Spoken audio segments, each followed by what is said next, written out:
Hello sa mga tao nanonood ngayon, no? Dito sa YouTube ko. Those people watching this in here on YouTube. Dito ako sa lake. Yung mga naninira sa akin about they say about me, wala po akong alam sa mga sinasabi nila about sa akin.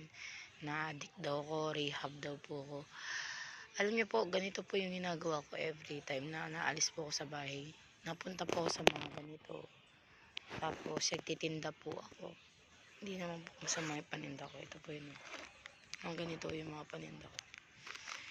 Hindi ko kasi alam sa mga tao dyan na walang magawa sa buhay kundi pakialaman yung aking buhay. Na wala naman akong ginagawang masama.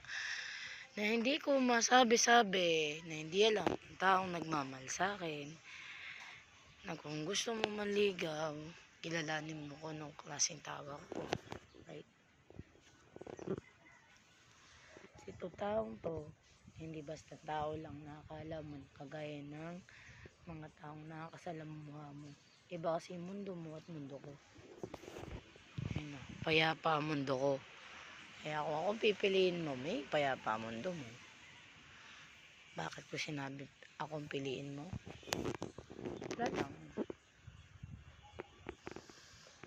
Kasi kung papanig ka sa masama, parang hindi mo pinahalagaan yung pagiging mabuting tao sa sarili mo. Kasi bakit? Kasi kailangan iwan mo lahat yun eh. Iwan mo yung mga bisyo mo. Iwan mo yung sigarilyo, iwan mo yung paglalasing, iwan mo yung party. Nalipas din yan eh. Dadaan din yung araw na mararanasan mo. Ito lang natulog kanina, madaling araw kasi masarap talaga matulog dito sa Sampaloc Lake. Magpahiglip, tamo. Nahiya nga sila sa akin, sinilinis niyo dito. Nahiya sila sa akin eh. Dito, sa lugar ko saan ako, nire-respeto ako. Kahit saan ako pumunta, kahit saan ako. Maliban na sa isang lugar na hindi ko gustuhan yung ugali, Pampanga. Ano naman kung magawa ako ng diskarte ko sa pera, yun ako single naman ako. So, hindi ko pare kaya yung sarili ko. Kung ano ko. Nobody's perfect. Mamatay kayo sa inggit. Mawawala kung gumawa ka minsan ng paraan sa sarili mo. Hindi lang naman ako nag-iisa sa mundo na magawa ng paraan. Right? Maganda no? Guys, diba? Diba? Ang ganda, diba? Pagmasta mo. Ang ganda, no? Ganito yung mga tanawin. Magaganda yung tanawin. Alam mo. Iyan mo sila kung sabihin nila, sililipas din yan. Nilipas din yung araw na masabi nila sa sarili na mali sila. Mali ka. Bakit? Dito nga lang natulog ko. Dito lang. Dito lang natulog sa pwestong to. Kaya ako sa'yo, kung gusto mo makita sa personal, marami akong pinupuntahan. Quiapo, Sampaloc Lake, yan. Pero totoo lang, wala naman naniniwala sa sirena, no? Wala naman naniniwala sa sirena, no? Pero, the legend here, in Sampaloc Lake. Sabi ng ila, Sampaloc Lake, isa daw tong Sampaloc na may isang matandang masungit na lalaki na langgong lago yung bunga at napakalaki ng puno ng kanyang Sampaloc. So to kagubatan dati. Meron akong creature think na ito ay gubat dati kasi may picture to dati. Bigla nung lumindol daw, na sumabog daw yung taal, lumusbong daw yung mga kwento.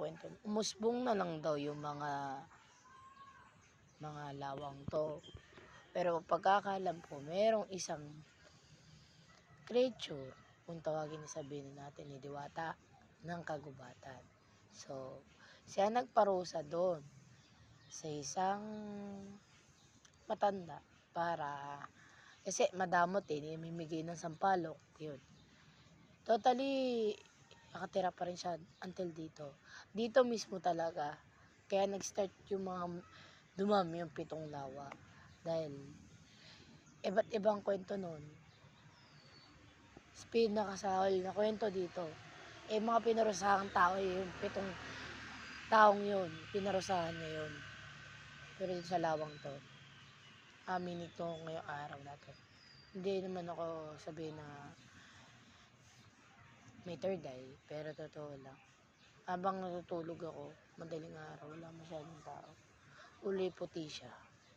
Kita ko yung mukha niya, kita ko yung buntot niya.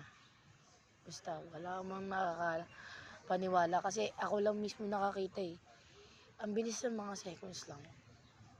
Kita ko yung itsura ng diwata na yun. Siguro matagal na yun dito nakatira. Tiningnan niya ako, tapos binigyan ko siya ng, nakita ako doon dito sa may bakanting to, na nakita akong prutas, tinapon ko. Lumitaw ulit siya, kinuha niya. Wala na nga yung prutas eh. Tapos pumaltok ko ng bato.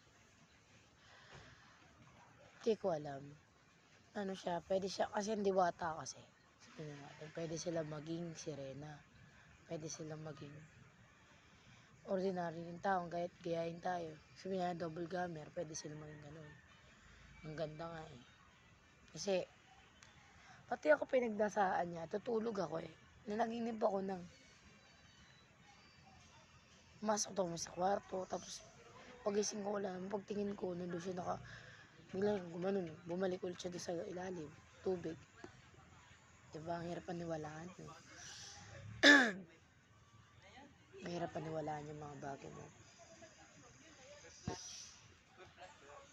Para sa akin sa social media, kung nakakapanood ka nito, pag may mga nakikita kang creature, wag kang matatakot. At tingnan mo lang ng matagal. Balikan mo ng balikan araw-araw yun. Magpapakita yun sa'yo. Bakit? Kasi gusto niya magpakita sa'yo eh. Bakit?